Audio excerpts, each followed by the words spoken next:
Hello दोस्तों, स्वागत है आपका अपने चल तैयारी जीत में। आज हम देखने वाले हैं अर्धवार्षिक आकलन 2022-23 प्रोजेक्ट कार्य कक्षा 8 के विषय सामाजिक विज्ञान का हल देखने वाले हैं इस वीडियो में। जो आपको यहाँ पर पूर्णांक रहने वाला है 20 अंक का रहेगा। यहाँ पर समयावधि आपको यहाँ पर 7 दिन की दी जाएगी, यानी 1 सप्ताह का आपका समयावधि आपको दी जाएगी। यहाँ पर कुछ निर्देश दिए गए हैं कि प्रोजेक्ट कार्य को हल करने के लिए 7 दिन का समय दिया जाना चाहिए। बच्चों को प्रोजेक्ट कार्य स्वयं से बनाने के लिए यहाँ पर या खोज करने से संबंधित प्रेरित करना चाहिए बच्चों को। इसके बाद जो आवश्यक निर्देश हैं वो भी दिए जाने चाहिए। बच्चों को प्रोजेक्ट कार्य बनाने के लिए बाद यहाँ पर प्रस्तुतिकरण भी करवाना चाहिए आपको।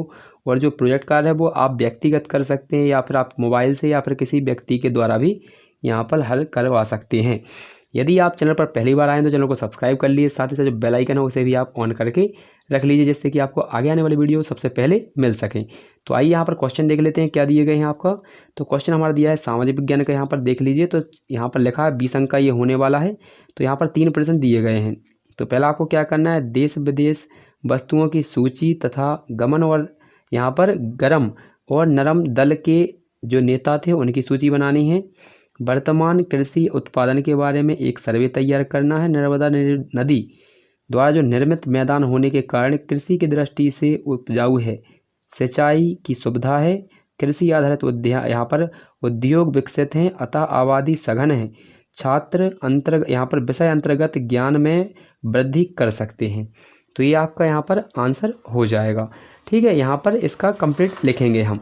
तो यदि आपने पिछले वाले वीडियो नहीं देखे तो वीडियो के लास्ट में आपको यहाँ पर तीनों वीडियो एक साथ आपको मिल जाएंगे। मतलब तीनों क्या, आपका सभी जितने वीडियो डले हुए हैं, यानी यहाँ पर पूरे कक्षा 8 के जितने भी सब्जेक्ट हैं आपके 6, तो पूरे 6 ही सब्जेक्ट का यहाँ पर हल कराया गया है।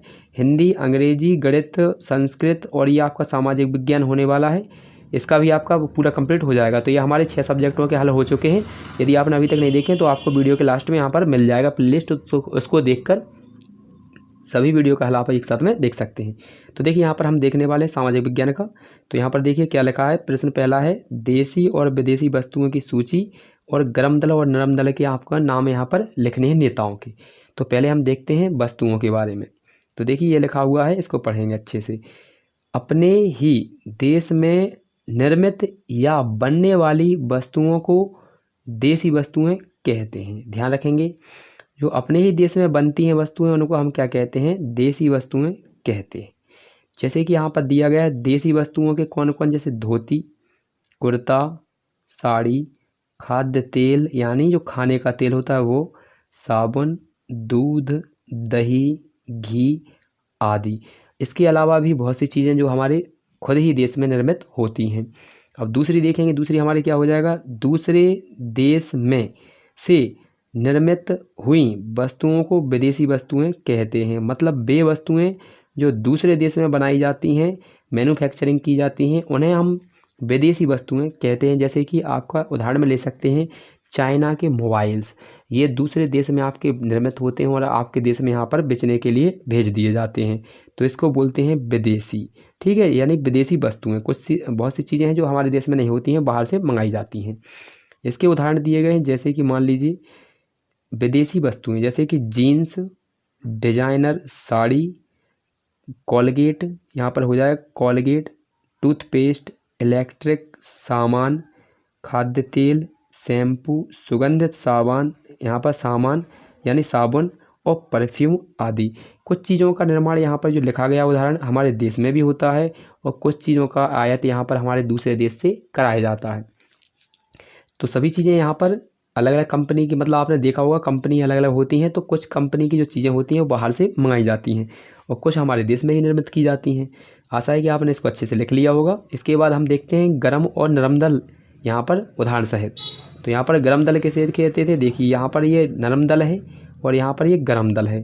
तो इनके बारे में आप थोड़ी कहानी समझ लीजिए और इनके उदाहरण साथ में लिख लीजिए। पहले मैं पढ़ के दिखा देता हूँ। इसके प्रमुख नेता थे, यहाँ पर इनके ये प्रमुख नेता कौन थे, एक सुरेंद्रनाथ बनर्जी, गोपाल कृष्ण गोखले, फिरोज शाह मेहता।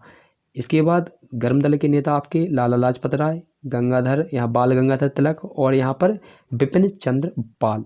ये वाले आपके यहाँ पर गर्म दल के और नरम दल के नेता थे। तो इनकी एक कहानी सुन लीजिए। नरम दल के नेता और गर्म दल के नेता, इनका नाम क्यों पड़ा। तो देखिए यहाँ पर गर्म दल में आपके कुछ लोग थे जो अहिंसा में विश्वास नहीं रखते थे, क्योंकि वो सोचते थे कि अगर आप लोग जैसे नरम बने रहेंगे तो आप लोगों को कोई भी आकर पीट देगा। ठीक है, तो यहाँ पर गर्म दल के नेता कहते थे यदि आप में कोई एक थप्पड़ देता है तो आप भी लौट कर एक थप्पड़ दीजिए। जबकि नरम दल के जो नेता थे उनका कहना था कि अगर आप में जैसे गांधी जी थे नरम दल में, तो उनका कहना था कि यदि कोई व्यक्ति आप में एक गाल में थप्पड़ देता है तो आप दूसरा भी गाल आगे कर दीजिए। तो वो क्या है, अगर दयावान थे थोड़े, तो मतलब ऐसा करने के लिए कहते थे। जबकि गर्म दल के जो नेता थे वो कहते थे कि यदि आपको ऐसी अगर आज़ादी पानी है तो आपको गर्म दल का नेता बनना चाहिए, क्योंकि अगर आप गर्म दल के नेता होंगे तो आपको प्रतिक्रिया हाल की हाल देने की ज़रूरत होगी, ना कि गांधी जी जैसे ही देंगे कि आप एक गाल में देंगे थप्पड़ तो दूसरे को भी दबाने के लिए तैयार हो जाएंगे। तो गर्म दल के नेता ऐसे थे कि उन्होंने आपको इस तरह से प्रशिक्षित किया था कि आप किसी का भी यहाँ पर विरोध सहेंगे नहीं, यानी आपसे यदि कोई आप पर अत्याचार करता है तो आप उसका बिल्कुल खुलकर विरोध करेंगे, आपको पिटता नहीं है। जबकि नरम दल के नेता जो गांधी जी थे उनका कहना था कि आपको यदि कोई पीटता है तो आप पिटते रहिएगा, कहने का तात्पर्य यही था। ठीक है, जबकि गर्म दल के नेताओं का ऐसा कहना नहीं था। ठीक है, तो आशा है कि आपने अच्छे से समझ लिया होगा इसको। अब सेकंड क्वेश्चन देखते हैं, सेकंड क्वेश्चन हमारा क्या दिया गया है। तो सेकंड प्रश्न यहाँ पर ये दिया गया है, वर्तमान कृषि उत्पादन के बारे में एक सर्वे तैयार करना है। तो देखिए यहाँ पर ये दिया गया है सर्वे, तो इसको अच्छे से देख लीजिए। धान की कृषि उत्पादन के लिए सर्वे। ठीक है, तो यहाँ पर धान की जो कृषि है उसके लिए हमने सर्वे किया है। तो देखिए क्या दिया गया है, आप अपने खेत में किस प्रकार का धान उगाते हैं सर्वे करेंगे, ये पूछेंगे हम। इसके बाद धान उगाने से पहले किस तरह यानी किस प्रकार की तैयारी करते हैं, आपके खेत में किस प्रकार की मिट्टी है। ये आप सर्वे मतलब समझ लीजिए क्या होता है कि सर्वे यानी आपसे जैसे कि आपके घर में यहाँ पर मान लीजिए किसी की सर्वे हो रहा है तो आपके परिवार में पूछेंगे कि आपके मतलब जो सीनियर हैं कौन हैं, यानी आपके पिताजी का नाम क्या है, उसके बाद कितनी संतान हैं, कितने लड़के हैं कितनी लड़कियां हैं, माताजी का नाम क्या है। ठीक है, यानी आपका व्यवसाय क्या है, आप क्या करते हैं, तो यही सब ये सर्वे के रूप में आ जाती है। तो यहाँ पर हमें उत्पादन के रूप में करना है, फसल के बारे में करना है। तो यही पूछेंगे कि आप अपने खेत में किस प्रकार की धान उगाते हैं, धान उगाने से पहले आप कैसे तैयारी करते हैं, फिर इसके बाद खेती की जो मिट्टी है वो किस प्रकार की है। तो ये आपके प्रश्न पूछेंगे। इसके बाद आपको आगे है चौथा पॉइंट, आपके खेत में कितना बीज छिड़काव करना पड़ता है, आपके खेत में किस प्रकार के खादों का उपयोग करते हैं। और इसके बाद आप 2 पॉइंट और जोड़ सकते हैं कि आप जो फसल कटाई के बाद आपका जो अनाजों को अलग निकालने की विधि होती है, थ्रेसिंग बोलते हैं, वो थ्रेसिंग आप कैसे करते हैं, यानी छोटी मशीनों द्वारा करवाते हैं या बड़ी मशीनों द्वारा, या आप किस प्रकार से, वो आपके बीजों का भाव किस प्रकार से होता है। या फिर इसका ये भी पूछ सकते हैं कि अच्छे बीजों की पहचान कैसे की जाती है। तो बहुत से पॉइंट यहाँ पर हो सकते हैं। तो यहाँ पर हमने केवल 5 ही पॉइंट लिखे हुए हैं, तो आप इतने ही लिख सकते हैं, आप चाहें तो और भी बढ़ा सकते हैं। इसके बाद हमारा अगला दिया है नर्मदा नदी के ऊपर, तो ये आप अच्छे से देख लीजिए और यहाँ पर अच्छे से लिख लीजिए। नदी निर्मित मैदान होने के कारण कृषि की दृष्टि से उपजाऊ है, सिंचाई की सुविधा है, कृषि आधारित उद्योग विकसित हैं, अतः आबादी सघन है। छात्र यहाँ पर ये क्वेश्चन दिया था, इसका आंसर यहाँ से लिखेंगे। तो यहाँ पर लिखेंगे उत्तर मैदान 3 प्रमुख नदियाँ प्रणाली सिंधु गंगा ब्रह्मपुत्र तथा इसकी सहायक नदियों से बना है। यह मैदान जलोढ़ मिट्टी से बना है। लाखों वर्षों से हिमालय के गिरिपाद में उपस्थित बहुत से बड़े बेसिन यानी द्रोणी में जलोढ़ों का निवेश हुआ है, यानी निष्पेक्ष हुआ है।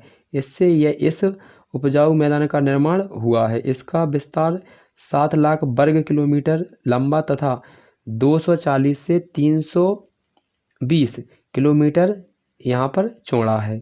ठीक है, चौड़ा हो जाएगा। यहाँ पर इसको पूरा कंप्लीट कर लेना, तो यहाँ पर इसका आंसर कंप्लीट हो जाएगा। ठीक है, तो आशा है कि आपने अच्छे से इसको देखा होगा। यदि पिछली वाली वीडियो नहीं देखें तो यहाँ पर आपको लिस्ट में आपको दिखने वाले हैं, तो यहाँ पर आप एक साथ में देख लीजिएगा। और यदि आप चैनल पर पहली बार आए तो चैनल को सब्सक्राइब कर लीजिएगा, साथ ही साथ बेल आइकन है उसे भी आप ऑन कर लीजिएगा, जिससे कि आपको आगे आने वाले वीडियो सबसे पहले मिल सकें।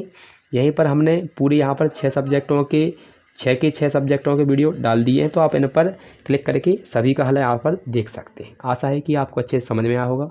तो मिलते हैं अगले वीडियो में। साथ ही साथ चैनल को सब्सक्राइब करना और बेल आइकन को ऑन करना और लाइक करना बिल्कुल ना भूलें, ताकि इसी प्रकार की जानकारी आपको मिलती रहे।